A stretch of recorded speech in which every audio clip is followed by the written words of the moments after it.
नमस्कार. आता तुतारी वाजल्याशिवाय भाषण सुरू करता येत नाही.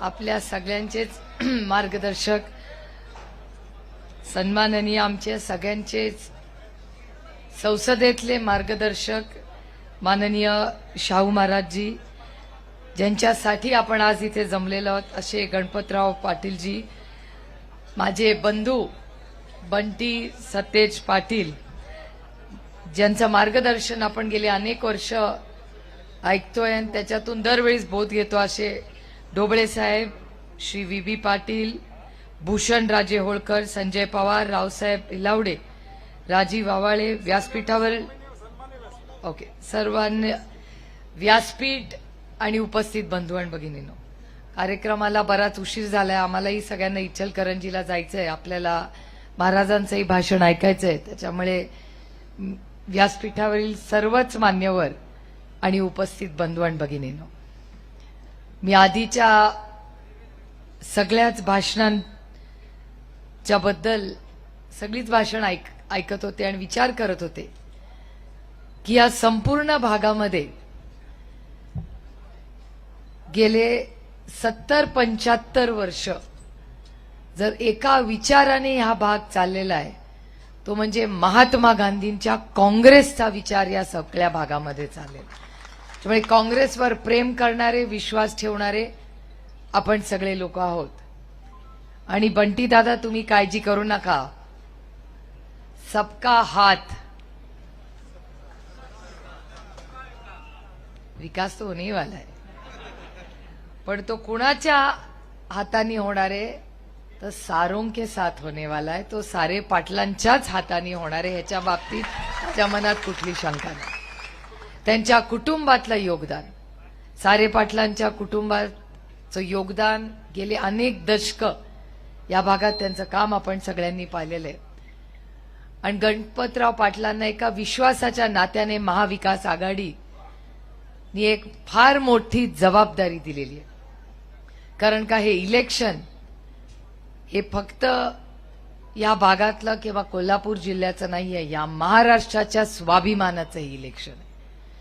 मी विचारलं मगाशी समोर कुठली चिन्ह आहेत, त्यांनी सांगितलं कुठली तरी आघाडी हे चिन्ह आहे. कबशी आहे. ए बाबा, कबशीचं चेष्टा करू नको. मागच्या वर्षी ह्याच दिवशी मीच कबशीच्या मागे होते. ह्याचं कारण असं की 1 वर्षापूर्वी आमच्याकडे न पक्ष होता न चिन्ह होतं, काहीच नव्हतं. फकीर ते आमलो, काही नव्हतं. म्हणजे ह्याच्याहून आणि आयुष्यात खाली काय कोण घेऊन जाऊ शकतं आयुष्यात, अशा परिस्थिती मी मध्ये होते. आणि माझ्या पांडुरंगावर फार विश्वास आहे.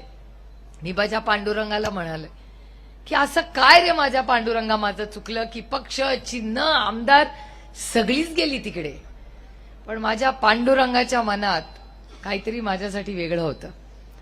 तुम्ही विचार करून बघा की अशी एक वस्तू होती जी आजकाल लागतच नाही. कारण का, वेळ आता मोबाईलमध्येच दिसते, त्याच्यासाठी पैसे खर्च करायला लागत नाही आता. आणि त्याच्यामुळे माझ्या पांडुरंगाच्या ध्यानात, कदाचित त्याचा आशीर्वादच असेल माझ्या मागे, त्याच्यामुळे माझ्या पदरात मागच्या वर्षी याच तारखेला मी विचार करत होते, अमोलदादा कोल्हेंना मी विचारायचे की अमोलदादा कुठल्या चिन्हावर लढूया. म्हणलं असं करा, काय आपल्याला पक्ष नाही, चिन्ह नाही, काहीच नाही, काय करूया. तर मी म्हणायचे मी काय चिन्ह घेऊ. म्हणजे तुम्ही असं करा, कबशी घ्या. म्हटलं तुम्ही काय घेणार.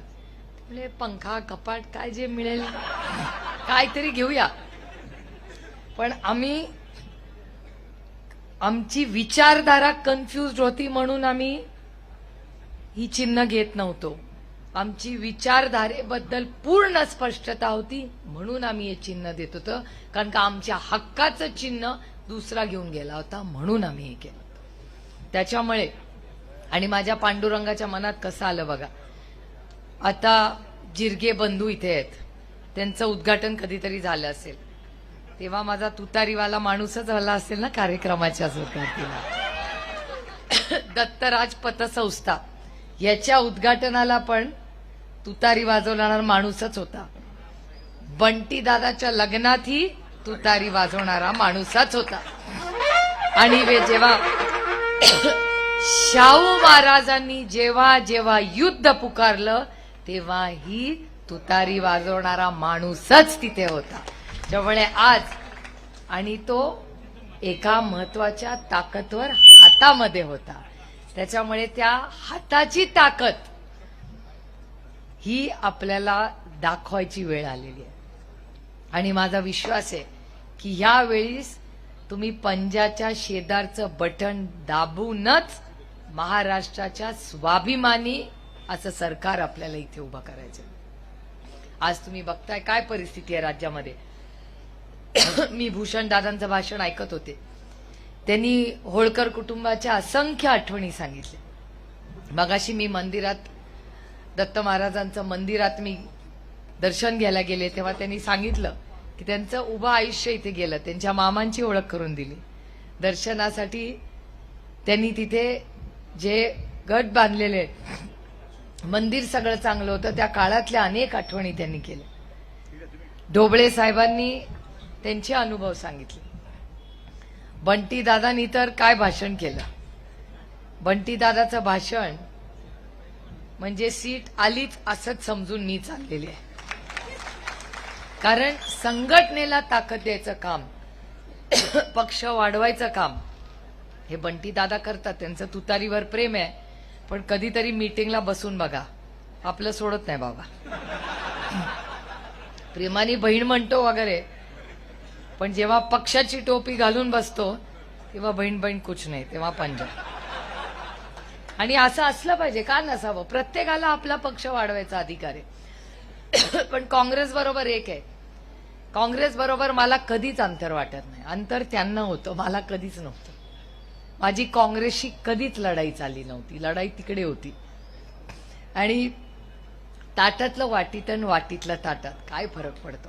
त्याच्यामुळे बंटी दादा बरोबर मला नाही म्हणायला कधीच काही वाटत नाही. मी बंटी दादाला होच म्हणते. जाऊ दे ना, आपल्या भावाला आपल्याला मिळालं, बंटी दादाला मिळालं, काय फरक पडतो. हेच तर बहिणीचं नातं बंटी दादा महाराष्ट्रातल्या या नेत्यांना कळलं नाही, ह्याचंच दुःख आहे. अहो, दुःख मला एवढ्याच गोष्टीचं वाटतं. आज योगायोगाने भाऊबीज आहे. बंटी दादाला ओवाळणार आहे मी सभा झाल्यावर. पण तुम्ही मला विचार करून सांगा, तुमच्या सगळ्यांच्या बहिणी आज सकाळी आल्याही असतील. यांनी 1500 रुपये किंमत आमच्या नात्याला लावली. याचं दुःख आयुष्यभर राहील. 1500 रुपये दिले, आनंद आहे, स्वागत आहे. आपलं सरकार आल्यावर वाढू होईल, त्याची नाही मला चिंता वाटत. कारण ह्या राज्यात 2 काय तुझ्यासाठी 3 करू, काय प्रॉब्लेम आहे. हा पैशाचा किंमत नाही. एका बहिणीच्या नजरेने बघा त्याच्याकडे. आता हे जिरांगे बंधू आहेत ना, जिरगे बंधू व्यवसाय करतात. मी नात्याबद्दल बोलते. त्यांनी नात्यात पैसे आणायचे नाही आणि त्यांनी नात्यात पैसे आणायचेच नाहीत आणि व्यवहारात नातं आणायचं नाही. जेव्हा व्यवहारात नातं येईल ना, पुढच्या वेळी शटर बंद होईल. आणि जेव्हा नात्यात पैसे येतात तेव्हा त्या नात्यात प्रेम राहत नाही. हेच दुर्दैव आहे. आणि लाडकी बहीण मगाशी बंटी दादा बोलला तुम्ही. बंटी दादा, तुम्हाला वाईट वाटणार नसेल आणि महाराजांना वाईट वाटणार नसेल तर मी थोडंसं क्रेडिट घेऊ का या स्कीम बद्दल. तुम्ही नाराज होऊ नका, तुमचं पण कॉन्ट्रीब्युशन आहे त्याच्यात. पण थोडंसं माझं जास्त आहे. म्हणजे बारामती लोकसभा मतदारसंघात लोकसभेपर्यंत बहीण लाडकी नव्हती, हे माझ्यापेक्षा कोणालाही जास्त माहिती नाही. या राज्यातली बहीण लाडकी नव्हती. असा दणका तुम्ही दिला ना की बहिणी अशा 1 मिनिटात लाडक्या झाल्या. आणि थोडंसं क्रेडिट बारामती लोकसभा मतदारसंघाला मिळतंय. तुम्हाला मिळतच, काही नाही म्हणत नाही. पण थोडंसं 5% बारामती लोकसभा मतदारसंघाला जास्त. कारण का 31 खासदार निवडून आले आणि डायरेक्ट लाडकी बहीण स्कीमच सुरुवात झाली. त्याच्या आधी कधीही स्कीम नव्हती. महिलांनो लक्षात ठेवा. आणि आपल्याला माहिती, आपण फार हुशार आहोत. या सगळ्यांना असं वाटतं की 1500 रुपये दिल्या त्या आमच्या सगळ्या महिला भगिनी टपा मतदान करतात. आमचं मत हे आम्ही स्वाभिमानी मत आहोत.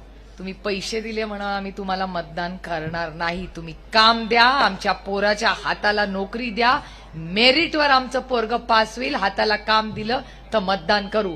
आम्ही उगाच 1500 रुपये दिले म्हणून मतदान करणारे आम्ही स्वाभिमानी महिला आहोत आणि याचा सार्थ अभिमान आम्हाला आहे. आणि त्याच्यामुळे सगळ्यांना असं वाटतं, पत्रकार मला विचारतात लाडकी बहीण योजनेचं काय होणार, काही काळजी करू नका. आम्ही बहिणी फार स्वाभिमानी आहोत. आम्ही मोडू पण पैशासमोर वाकणार नाही याचा सार्थ अभिमान आम्हाला. आणि आम्ही काय भाऊबीज पैशासाठी नाही करत, आम्ही प्रेमासाठी करतो. जेव्हा भावाकडे जातो ना तेव्हा चकलीचा आणि लाडवाचा डबा घेऊन जातो. आईच्या आठवणी म्हणून वहिनीला सांगतो, बे चिरोटा आणला बाई तुझ्यासाठी. डब्बा लहान झालाय, हा भाग वेगळा, कारण का महागाईच तेवढी वाढली. 1500 रुपये घेतात आणि 2000 रुपये तेलाचा डबा घेतात. बंटी भाऊ म्हणले, खरे माझ्या घरून डबा आलाय, तो जरा लहान झालेला आहे म्हणूनच टोमणा मगाशी तुम्हाला बसलाय. कारण का नाही तर मोठे स्टीलचे डबे माझ्याकडून जायचे, यावेळेस हाफ साईजचे गेले. तर बंटी दादानी मगाशी बघितलं, हे काय, म्हटलं महागाई झाली बॉस, बडा डब्बा नाही अभि. आपलं सरकार आल्यावर महागाई कमी कर, मग पुढच्या दिवाळीला मोठा डबा परत. पण खरंच गरज आहे की आज राजकारण, भाषणं, काय लोक भाषणं करतात. मी आज इथे येताना विचार करत होते सगळ्यांची भाषणं करताना, कारण का ह्या भागात आलं की मला नेहमी माझे ज्येष्ठ बंधू कैलासवासी आर पाटलांची आठवण आल्याशिवाय दिवस माझा जात. आबा माझा ज्येष्ठ बंधू, आजही आबाला जाऊन 9 वर्ष झाली, अजूनही तो क्षण माझ्या डोळ्यासमोर उभा राहतो. लीलावती हॉस्पिटलला वहिनी मंदिरात गेल्या होत्या, प्रार्थना करत होत्या. डॉक्टर म्हणला काही सांगता येत नाही. तात्या आबांचे भाऊ कोसळून खुर्चीवर बसून ओक्साबुक्शी रडत होते. मी तिथे उभे होते, 6 डॉक्टर होते. आबा झुंज करत होते, लढत होते. आणि मी डॉक्टरला म्हणत होते, काही करा, प्रयत्न करा, प्रयत्न करा, प्रयत्न करा. आणि माझ्या डोळ्यासमोर ती लाईन सरळ झालेली आबाची, मी माझ्या डोळ्याने एकटी उभी होते. मी तिथे कसं विसरीन नाही ते. त्या सगळ्या संघर्षाच्या काळात आर पाटील ज्या पद्धतीने महाराष्ट्राच्या प्रत्येक कुटुंबाबरोबर उभे राहिले, हे ते विसरले असतील, मी नाही विसरलेले. आणि जोपर्यंत श्वासात श्वास आहे, सुमन वहिनी, आबाची आई आणि त्याच्या पोरांसाठी व्यासपीठवर नाही, ही पण मायबाप जनता आयुष्यभर आबासाठी उभी राहील, ह्याच्याबद्दल माझ्या मनात विश्वास आहे. आणि परवा एका भाषणात उल्लेख काय झाला, मला प्रचंड अस्वस्थता वाटली. ही महाराष्ट्राची संस्कृती नाही हो. मी स्वतः आबांच्या बायकोला फोन केला, वहिनींची मी माफी मागितली की वहिनी, मी हात जोडून तुमची माफी मागते की आबाबद्दल जे भाष्य केलं हे महाराष्ट्राच्या संस्कृतीला न शोभणार आहे. आणि आबाची आठवण वारंवार मला जास्त का येते, कारण का प्रशासनामध्ये अतिशय उत्तम, या राज्यातला सगळ्यात चांगला गृहमंत्री म्हणून जेव्हा जेव्हा महाराष्ट्राचा इतिहास लिहिला जाईल, त्याच्यात पहिल्या 2-3 मध्ये नेहमीच आर पाटलांचं नाव अभिमानाने लिहिलं जाईल, हे आपण सगळ्यांनी पाहिलं. तुम्ही म्हणला 1500 रुपये म्हणता तुम्ही, महिलांची मतं मिळतील. कशी आम्ही मतं या सरकारला देणार? अहो, आमच्या घरातल्या पोरी जेव्हा बाहेर जातात, आईच्या मनात धगधग धगधग असतं की पोरगी घरात येईस्तोवर ती सुरक्षित येईल का नाही माहिती नाही. बारामती लोकसभा मतदारसंघात सार्थ अभिमान आहे मला माझ्या मतदारसंघाचा. संघर्षाच्या काळात प्रत्येकाला वाटत होतं सुप्रिया सुळे निवडून येत नाहीत, पण तिथे ना पैसे चालले ना सत्ता, फक्त स्वाभिमानी माणसं चालली म्हणून 1.5 लाख मतांनी मी निवडून आलेले. एक सत्तेचं पद आमच्या बाजूनी नव्हतं, सगळी विरोधात. दूध संघ विरोधात, आमदार सगळे विरोधात, जिल्हा परिषद, पंचायत समिती, सरपंच, बँक, म्हणाल ते सगळं विरोधात होती. पण त्या मायबाप जनतेने ठरवलं होतं. एक तर आमच्या सर्वेमध्ये तर मजा असायची बंटी दादा, आमच्या सर्वेमध्ये लोक विचारायचे कुणाला मतदान देणार, म्हणायचे आम्ही दोन्ही बाजू, साहेब पण आणि दादा पण.